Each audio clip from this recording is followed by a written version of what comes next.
Okay, everybody, let's take it from the top.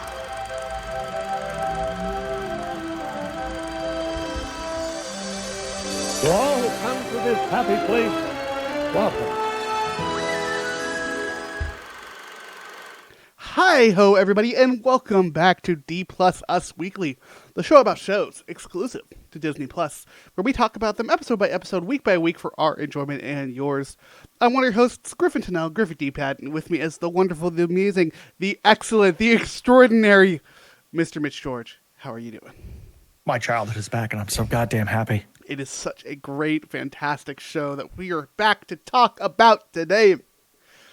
First off, I just missed the weekly episodes. I love doing these. I love reacting to new stuff. Oh man, we've got from now till the middle of May, and I cannot wait to talk all about this show with you through that. There's so much coming. There's other shows also that I'm looking at that I'm like, hey, maybe we might be able to do that weekly. Yeah, the weekly shows are back for a while. We got this. We've got The Acolyte coming in June. Yep. We are going to be busy. We'll probably squeeze in a Bad Batch episode between those because I still got to start that, or not start that, but continue that. I still got to start that. Hey, we might even do some Doctor Who. Who knows?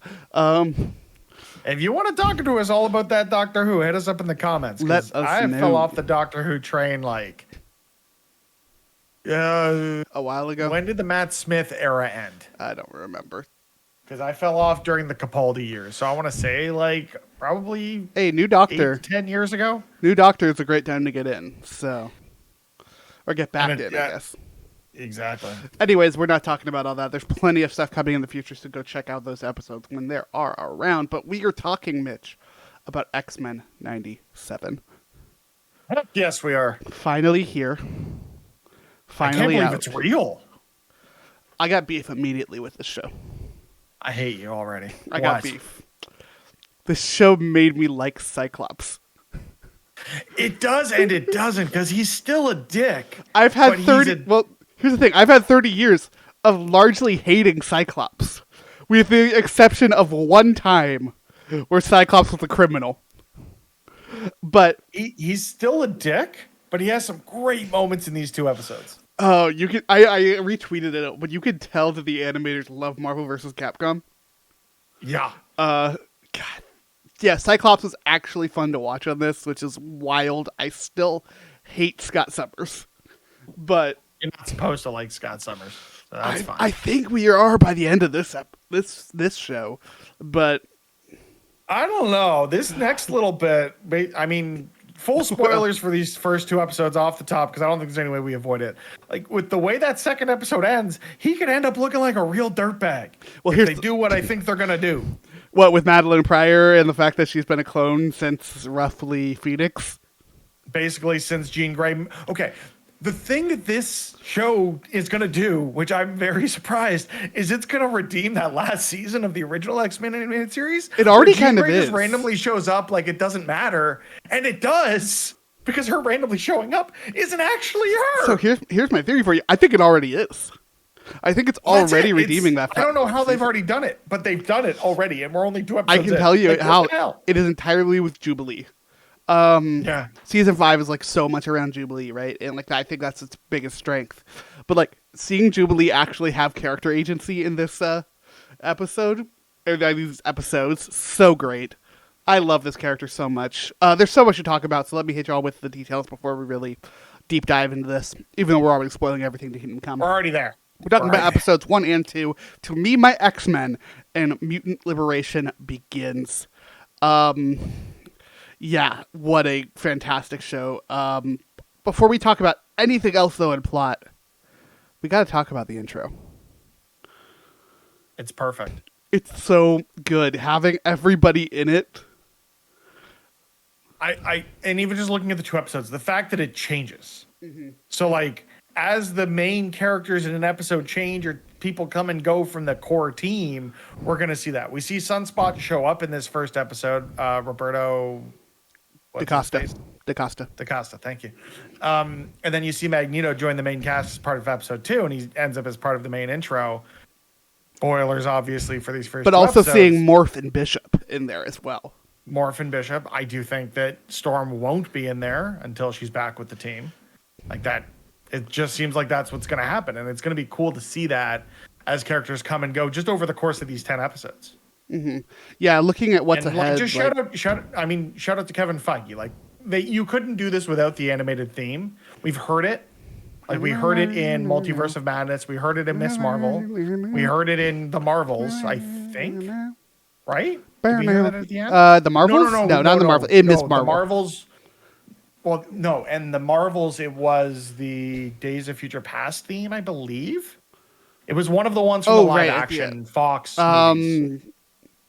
I don't remember which one exactly, but it was one of I could them. do some research while you talk. It was like a weird pull. Either way, it was one of the ones from it was the live action one. They didn't use the animated show, but like that theme alone, like Kevin Feige having two conditions for this show, the original cast coming back and them having the theme is honestly perfect. Shout out to, I had it up and I think I've lost it. Haim Saban and Shuki Levy, who were both credited as the original executives on the animated series, even though Ron Wasserman was the composer and he should definitely get his credit for the theme. Just seeing those names pop up, I'm like, wow, we're really cutting deep here, and I'm all about it. Yeah, I think the intro is a perfect explanation of everything this show is. A lot of the things actually the show is doing right, like cleaning up the animation, making it modern. The animation looks amazing every step of the way, and I think the intro is a perfect example of that, while still keeping the identity of the original show. I mean, if you look, like Studio Mir is the studio behind the animation, and you look at the credits, and it tracks. You've got Legend of Korra, Voltron Legendary Defender, Young Justice Outsiders, Young Justice Phantoms, Harley Quinn. Yeah, My Adventures with Superman. Like they've selfishly been also killing it. they are doing the Netflix Devil May Cry series. I can't wait. I cannot wait. I also want to shout It's out coming one out of this the year, right? I think. Yeah, it's this year. But I want to shout out supposed to be this year, some yeah. of the movies they've done so that you can really understand like how these guys are going to be handling fight scenes going on. They're in charge of the Mortal Kombat animated movies. They're in charge. They did Batman, Soul of the Dragon, and The Doom That Came to Gotham. And they're working on a Witcher animated movie right now. These guys know fights. And I cannot wait to see more. Also want to quickly shout out that they did do a Star Wars Visions episode, Journey to the Dark Head. You should probably which watch is season 2. excellent. If you haven't, dude, have you not watched it yet? Nah. We didn't do an episode. I haven't watched it. And then a personal shout out because big old nerd. They did some 2D animation for Sackboy: A Big Adventure. Oh, neat. I love that game. Play that game if you have a PS5. Man, I'm just excited. This is the first time in a while that I've just been like overly excited about an episode. I mean, just really excited about something in life. Honestly, like I mean, I'm fresh off of the week at GDC, so yeah, there's some catharsis there, I'm sure. But no, this has been one that as soon as they announced, I'm like, this makes perfect sense for Disney Plus. It's the revival. It's poking at people's nostalgia. People are all about the X-Men. This was the right thing, I would say, like for Marvel Studios to say, hey, we're launching a new brand. We're using X-Men 97 as the jumping off point for this. It's not Marvel Studios. It's Marvel Animation. They had the 60s Spider-Man in there. They had the Silver Surfer cartoon from the 90s. Like, let's talk about that for a second. First off, the Marvel Animation tag at the front, perfect. 10 out of 10. But yeah, the fact that they start that entire thing with the 60s Spider-Man, like having that respect that far back, like A+, 10 out of 10. Spider-Man and His Amazing Friends episode eventually. Do we have to? No, we do not have to. I just want to shout out Iceman. And hey, it fits into the X-Men stuff with Iceman and Fine. Fire. What? Sunfire. There we go. No, Firestar? Star. Oh, I was gonna say Starfire is DC. I thought it was Sunfire. No. There's so many fire-based comic book characters that they kind of all mix up. Why is there why are there two Spider-Man and His Amazing Friend shows? God damn it. There's a kids show that is him, Gwen, and Miles. Guess what? Firestar. Firestar, you were right. You were right. Honestly, though, like this new Spider-Man and His Amazing Friends has like ruined me looking for Spider-Gwen stuff because it's all stuff for that show. Yeah, I was gonna say it's like the chibi 2D or 3D animated. It's not even chibi. Show, right? It's like it. Honestly, this art style makes me think of Mickey Mouse Clubhouse. You know what I didn't realize? Okay, so this is going to be a little in the weeds, and I don't know. We're talking about a show that we're not even talking about on this episode, so go for it. I've never seen Spider-Man and His Amazing Friends, but there was that Insomniac leak a few weeks ago, or not the leak, but the dev kit being part of the patch for Spider-Man 2 on PS5. Mm-hmm. That sort of leaked that there might be potential DLC related to Beetle as an antagonist. Yeah. I didn't realize Beetle was the antagonist of that show. What's funny, not the same Beetle. Is it not? Fairly, I want to say in the last like 6-7 years, Beetle, a new person ended up taking the mantra of the Beetle. It is now, it is now Tombstone's daughter. Oh, neat. Anyways, X-Men. Yeah. Both these episodes are great, but I want to start with episode 1 to be my X-Men, of just setting the tone so well, giving us Sentinels, giving us like the explanation of the X-Men from Jubilee, explaining it to Roberto. As far as it goes, like a perfect episode, both for people coming back as well as new people. Also, just hearing Jubilee refer to Magneto as Professor Xavier's ex-bestie, 10 out of 10. Also, just shout out to casting. The fact that they got back the majority of the original cast, or at least those who are still with us. Mm-hmm. Of a couple of exceptions being Jennifer Hale now playing Jean Grey, and I'm going to get the name so I get it right. They recast Jubilee and they're using an Asian American actor, which I think is the right call. Which it is going to be Holly Chu. Yeah. But they did get back the original voice actor of Jubilee to play another role in the series, as they did with the original voice actor of Jean Grey, who is playing the government lady that we've already seen, whose name I forget. The president? Is it the president? I thought it was like an advisor. It's the president.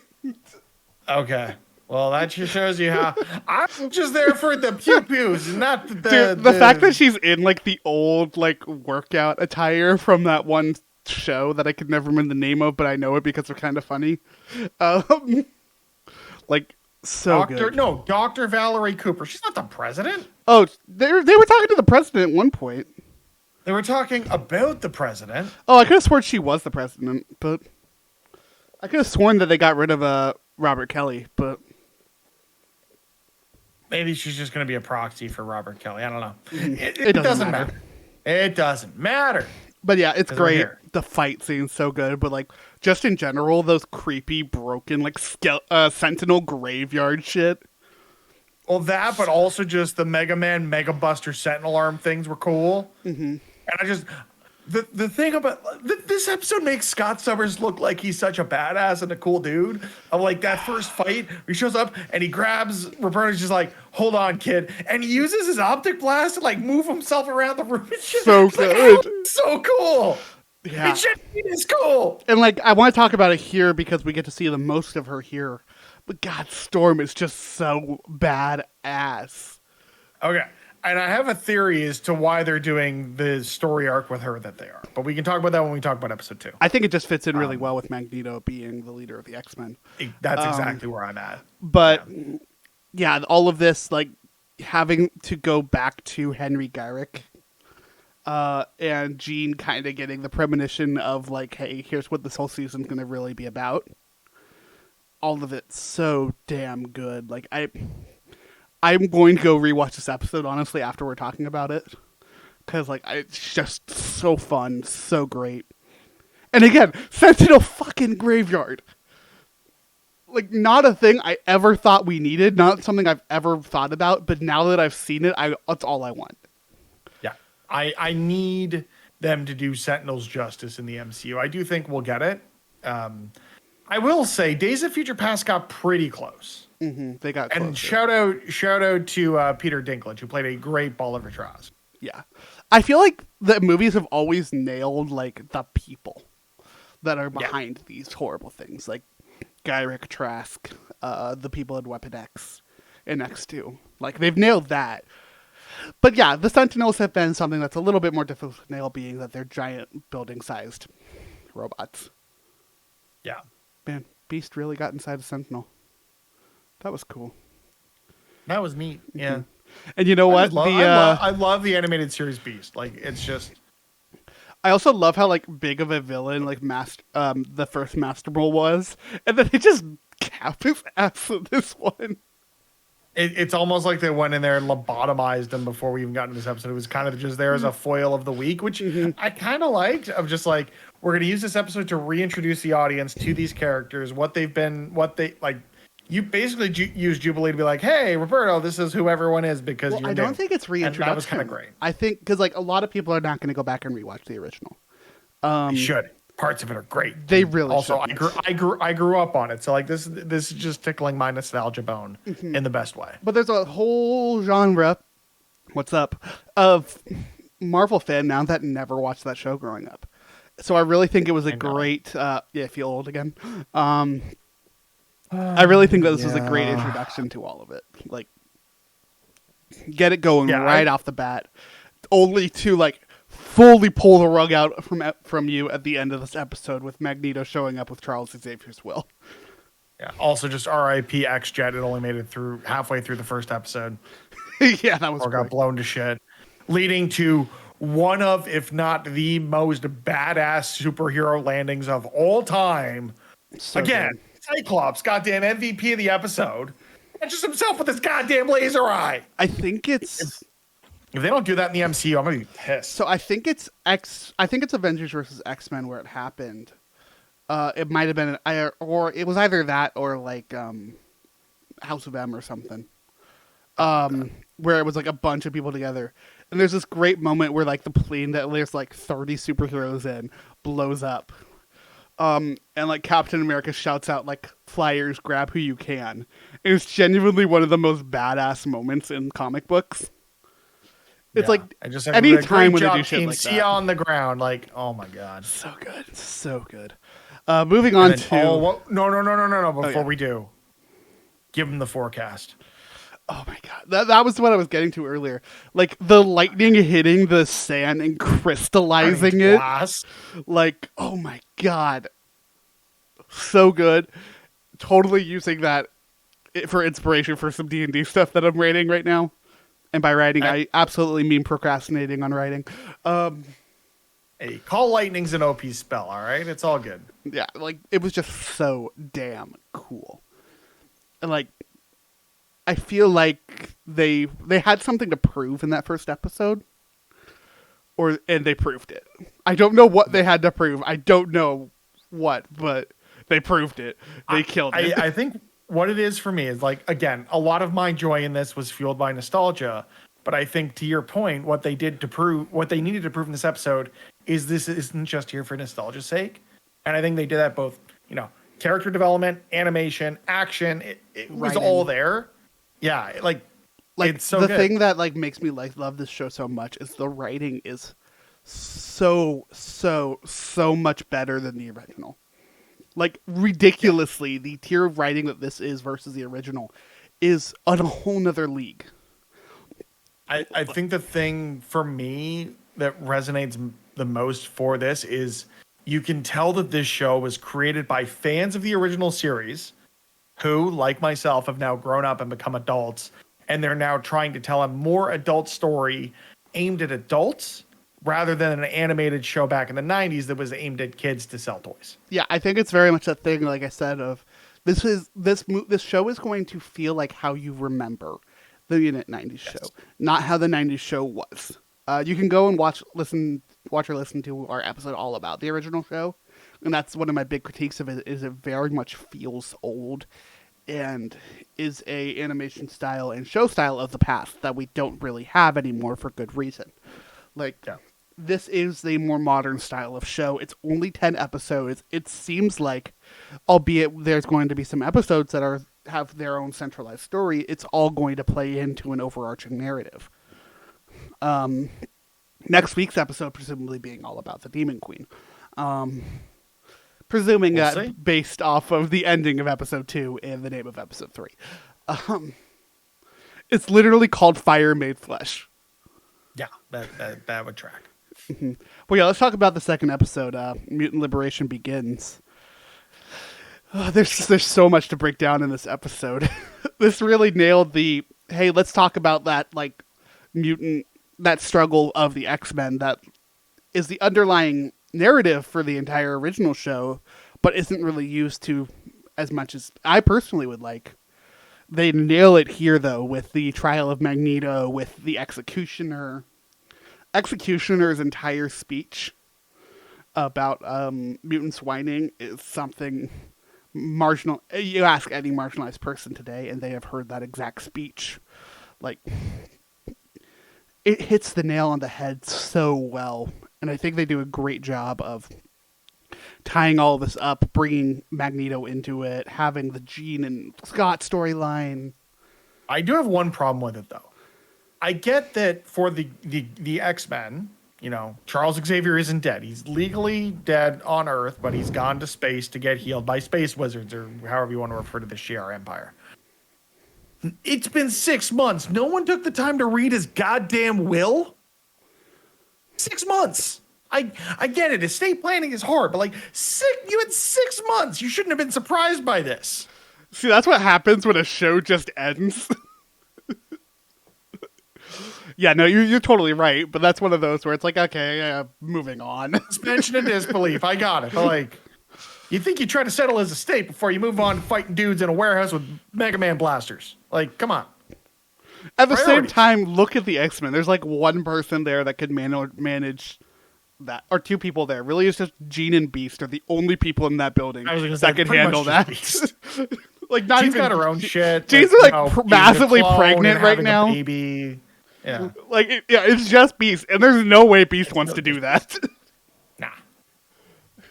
I gotta wonder what it's like in like Marvel Comics, right? Like with managing people's superheroes' estates, with how often superheroes get resurrected. How often? Yeah. just Like, how often people do die. Like, you? Do you even bother? I mean, how else do you think Matt Murdock has stayed in business? It's not just criminal law. He's definitely doing estate law. Like, he understands the field that he's in.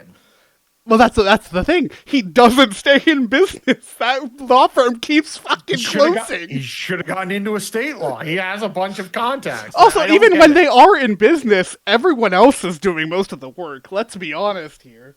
That's You watched also the true, Daredevil yeah. show. You know Foggy did all the work.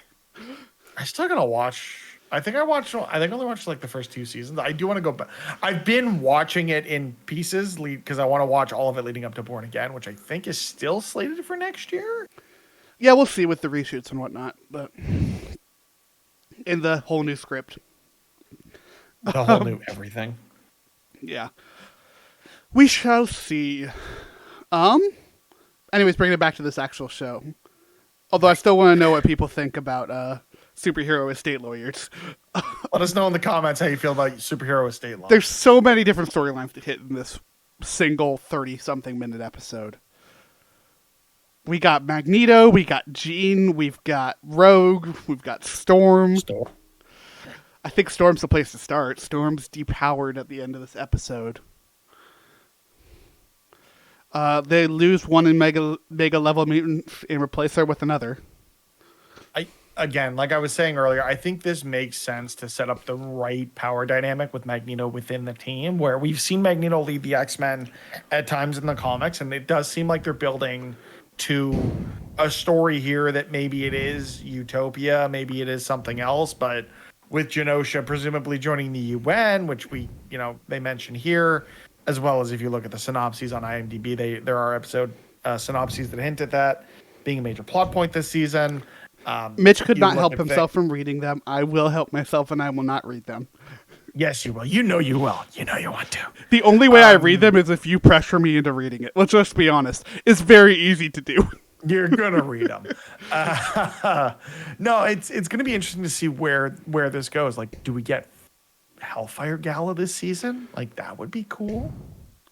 Looking at just- I'm There's a lot not of- reading the synopses, right? But I am looking at the actual title Titles. names. I don't think Hellfire Gala is this year. No. We know that the Hellfire Club will appear. I don't think the Hellfire Gala would be a thing until the Hellfire Club are the main antagonists of the season.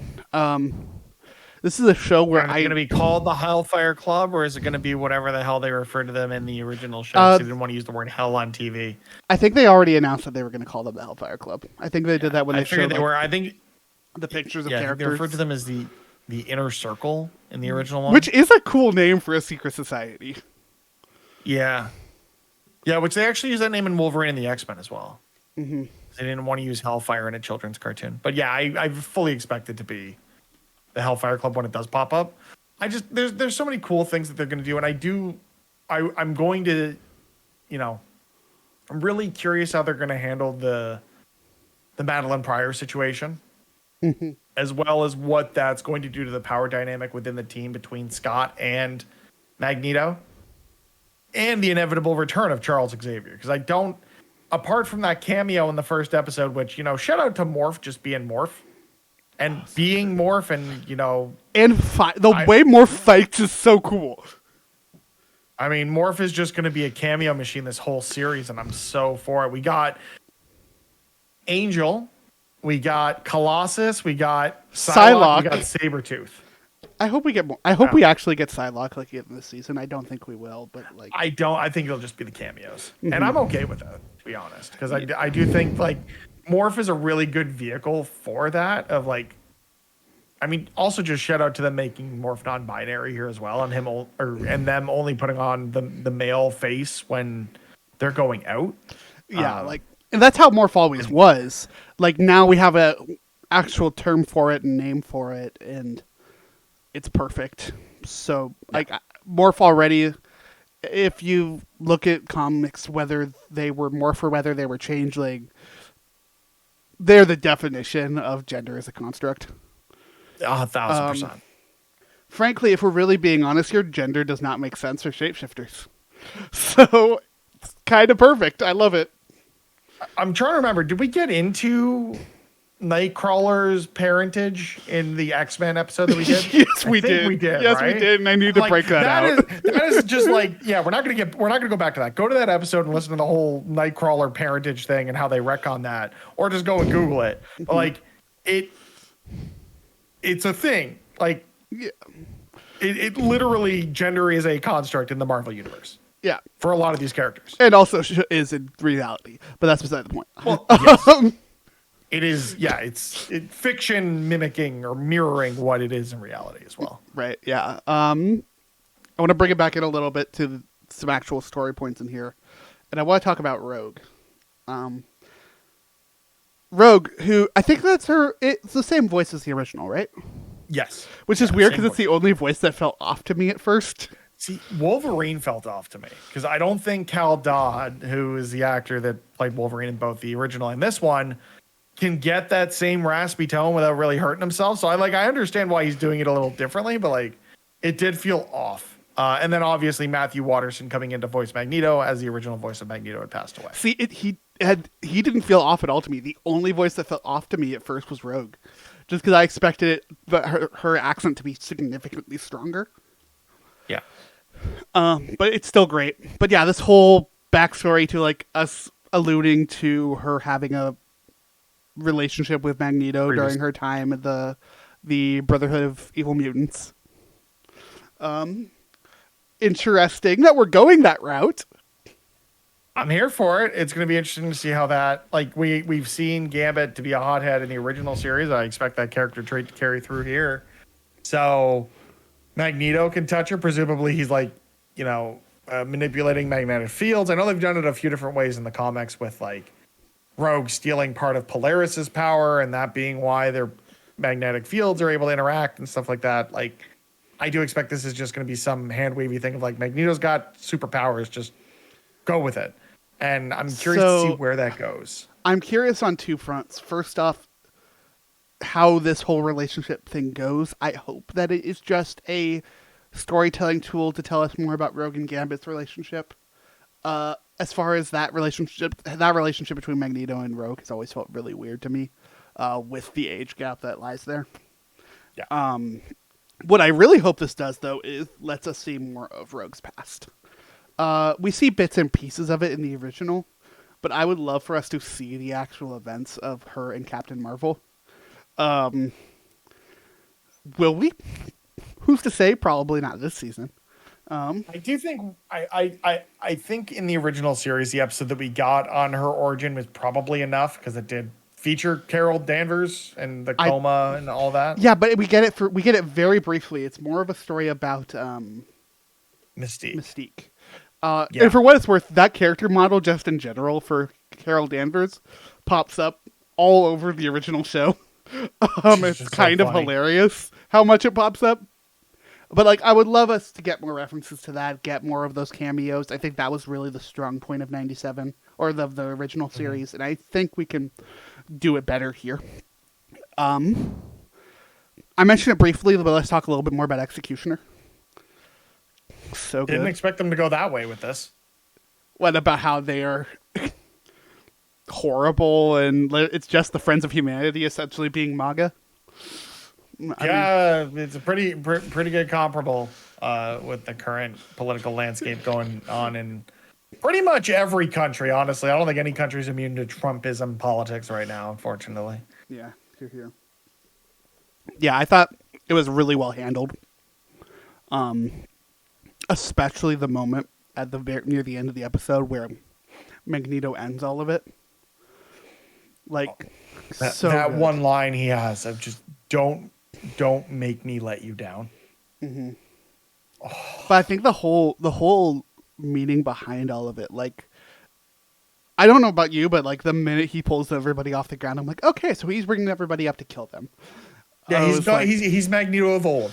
Yeah, and like, and you see the tear. Like he brings them up to like show them this view and be like, this is what Charles Xavier wanted me to protect. Like it's also a thinly veiled threat. Oh, absolutely. With the line of "Don't make me let you down." Like, I don't think it's thinly let them down; they would all die. Like, I don't think it's thinly veiled. I think it's a pretty clear threat. Quite obvious. Yeah. But like having this moment of like strange peace was so good and hit like a fucking freight train. I made the mistake of watching this episode yesterday morning in a car dealership. An odd place to watch it, but okay. Hey, I watched the first episode in an airport. So honestly, I feel like watching media in an airport is less odd than watching. Well, okay, so the dealership is also a repair spot, and I was taking my car in to get my headlights changed. And I was like, I gotta watch this episode at some point. Let's do it. And then proceeded to immediately go home and watch both episodes on my TV. So, as you should. Yeah, it was a great moment. I think it was a great capping to Executioner's blatant racism, to Storm losing her powers and losing a part of herself. God, her note at the end was heart-wrenching. Breaks your heart. Mm-hmm. My question to you, Griffin, is does the Storm redemption arc, one, it definitely takes her to Africa, but does it take her to Wakanda? Does it take her to Wakanda? No. I want to say no, and the redemption involves some sort of Shadow King storyline, but I wouldn't be upset if it did go to Wakanda. I think she's gonna go back home. I think she's gonna go back to her village. I think it was her kid, nephew, whatever the super quick kid was in that one episode. Son, yeah.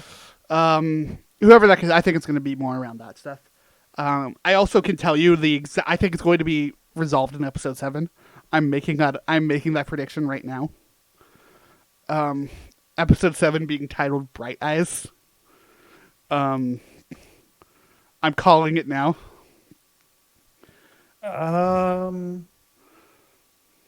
Trying to find the. I'm just going to say, based on the synopses, no. Yeah. It may actually be the episode before that, episode 6. Oh, I would say Life Death also makes sense, it being a 2-parter. Yeah. The problem, my only question mark on Life Death was I could also see that being a Madeline Pryor storyline based off of that name. But again, I mean, this you're reading starts synopses with and the I'm word not. storm. Oh, So yeah, I'm just gonna that'll go with do that. it. That will do it. Okay. Never mind. Course. All theories I had out the fucking window. Okay.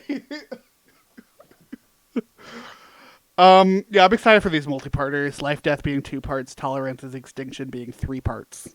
3-part finale even. Also, we're getting a season 2. That is confirmed that season 2 is happening. Have they? I knew it was in production, but have they greenlit it? Let me look at the actual info. Yes. So It is currently in Minari- development, with various voice actors announcing their return to the studio in 2023. Yeah. I fully expect before this season wraps up that Marvel Studios or Marvel Animation will confirm that season 2 is going fully into production. I do know there was some controversy with Bo DeMaio, who was the head writer and showrunner for season 1 and had done most of the story development on season 2, was fired by Marvel about a week ago. Yeah. Or 2 weeks ago. With which is odd. no information at all whatsoever, which means it was likely something internal. And I want to throw that out there with that because there was speculation that he was fired because he had an OnlyFans. And I just want to throw that out there that is not confirmed. We do not know that. I would not be surprised, but that's not official. Yeah. Sorry, continue. No, I had nothing else to add to that. I did want to bring up the fact that the show may feel different in season 2, or especially into season 3, if Bo DeMaio is no longer a part of the production, because it does seem, at least from interviews and from the press that was done ahead of his firing, that he understood these characters, and hopefully they can find someone else who has as much reverence for the source material, both in comic as well as in television from the 90s, and keep this thing full steam ahead. Give me 17 seasons and a movie. Yeah, give us all of this. This is so good. This just is more proof to my point. More superheroes make the best animation. And animation will always, to me, make the best superheroes.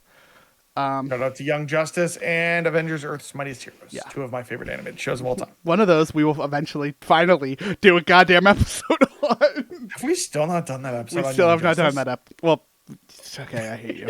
Okay, but no, seriously, like Young Justice, there's obviously a bunch of Marvel examples. I think the 2 best I can think of are Avengers: Earth's Mightiest Heroes and Spectacular Spider-Man. Even looking at Wolverine and the X-Men or Yeah, X-Men Wolverine, Evolution. You watching X-Men Evolution makes my heart so happy, by the way. I watched it a bunch as a kid. You going back to I have watch this- it. Okay. Yeah, the thing, I mean, one, I have to use a VPN to do it because it's not available up here for some reason. Which is so stupid. But secondly, it was interesting watching, like, I've never watched X-Men or Spider-Man from the 90s as like a full through line of me watching episode by episode. Things like Earth's Mightiest Heroes or Avengers Assemble, which was the It exists. followed up on that. It's a thing. What those animated shows that came out when I was an adult, things like Star Wars Rebels and things like that, Bad Batch Now, it's been weekly consumption or something that I've binged. I never did that. And it with makes these more 90s sense shows. now versus Yeah. then. Like these aren't Yeah, linear like, there was stories.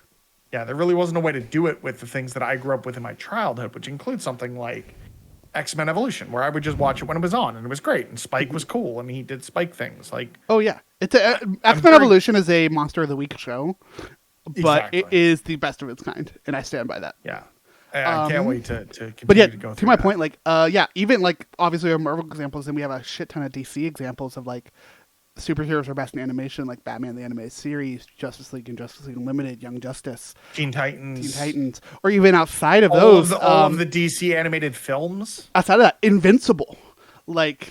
Oh, It- I've got a animation- couple episodes of that to watch tonight. I'm so happy. Animation is so great for superheroes, and I'm so happy that we're getting it again with this. We'll be getting it eventually with Spider-Man. I hope we see more Marvel, like official Marvel Studios animation more, because it is so great. I hope we get more of it. I want to shout out one more thing before we wrap up this episode, because obviously we're going long because we're very excited about the show. I We're want 2 to episodes. It's fine. shout out the music, not just the theme. The theme is fantastic, but the music throughout the entire show is so. I mean, when the so theme great. pops back up during the Sentinel fight, I popped off again because it's just that good. Like, I want to shout out the Newton brothers in this first episode because I know we're probably going to pass by it in future episodes. But like looking at some of their previous works, like these are the guys that work with Mike Flanagan for all of his stuff. They did the music in the Goosebumps show that Mitch has watched and I will probably never watch. You should watch it. It's pretty good, honestly. I have a love-hate I know that relationship They've announced with that it's going to continue. Like they announced it was going to continue as an anthology show, which I think makes a lot more sense. But that plot of season 1 was actually pretty fun. I have a love-hate relationship with the Goosebumps franchise. I get it. But also they did the music for Five Nights at Freddy's, The Walking Dead World Beyond. Like, they do great work, and I think this is just another example of the great work that they do. It's always challenging coming to something like this. Like you look at something like the Mike Flanagan stuff, where it's all original compositions or building something from the ground up. Here they had the reverence or the history that was this one of the most iconic themes, I would say, of all time. Like you put this on, everyone knows it's X-Men instantaneously. It is still my ringtone for my phone. I should probably do that at some point. But like to take something that has such reverence and to make it feel modern, to make it feel earned, to make it feel a part of this modern take on a 90s story is just expert level craftsmanship. Mm-hmm. And now give it to us with the Spider-Man cartoon as well. That's it for this week's episode. They're just going to use the score. They'll probably just use the Spider-Man movie stuff because it's a continuation of that, right? Not the... Oh, yeah, they're going to do... I just want us to talk more about the 90s Spider-Man cartoon as well because it's also... Let's do an episode on it. Y'all have something to say about 90s Spidey? Come let us know. Okay. Talk to us about it. Before we end it, I want you, without looking, no looking, just pure remembering, how many seasons do you think that show is? Isn't it also 5? Or is it 4? X-Men was 5. I want to say it was 5. It is 5. Okay. And how many episodes do you think are in there total? Total? Yeah, I'm looking for total. 87. Close, 65. 65 episodes, 21 minutes each. We're not doing this anytime soon. I'm about halfway through. I haven't we got the started. X-Men episode because I was about halfway through that. I haven't started yet. All right. We'll get there. Obviously, folks You will can be around. binge it in a weekend. Come on. I binged the Quiet on Set documentary in a night. You can do this in a weekend. Come on. I just want to play Final Fantasy. So do I. I just finished chapter 6. I'm so ready for more of this game. We're talking about that offline. But yeah, go ahead and check out all of our other stuff, folks. Go check out our episode on the original series. Check out our other episodes over the normal show coming out soon. Aside from that, Mitch, if people want to keep up with us, where can people find us? At D plus us, YouTube's the best spot. Second best, probably Twitter. I'm not calling it X. That's stupid. So it's going to be Twitter until the end of time. We're going to try to use it more. Try to get some folks to come in and hang out with us and talk on the show. So please do reach out. You can DM me or Griffin on many social platforms at Mitch or Mr. Mitch George at Griffy DPad, GRIFFIDPAD. If I'm you on have an Discord idea a lot, or if so you if you don't. find my Discord handle, like you hit me up, like let's chat. You use the same thing Yeah. everywhere. It's easy to find you. Yeah, but Discord's got like the number Not thing anymore. after. Oh no, it's just usernames now, isn't it? Yeah. You and I Pretty both sure use that's this. my username. You and I both use the same username everywhere, so it's very easy to find us. Yeah, find me at places. Yeah, find us. Fun thing. Let us know if you want to come hang out on the show, whether it's something we have planned or something you in general want to talk about. Especially if it's Avatar or Avatar: The Way of Water, because I want to watch Griffin squirm through an episode on either of those things. You hate me. This is why I love you. This is why we're recording the next thing we're recording. I'm gonna get you back for that because I've only heard bad things and I don't know what to think. We will see y'all I also in the gotta find next time to watch episode. that. But until then, have a magical day. Excelsior.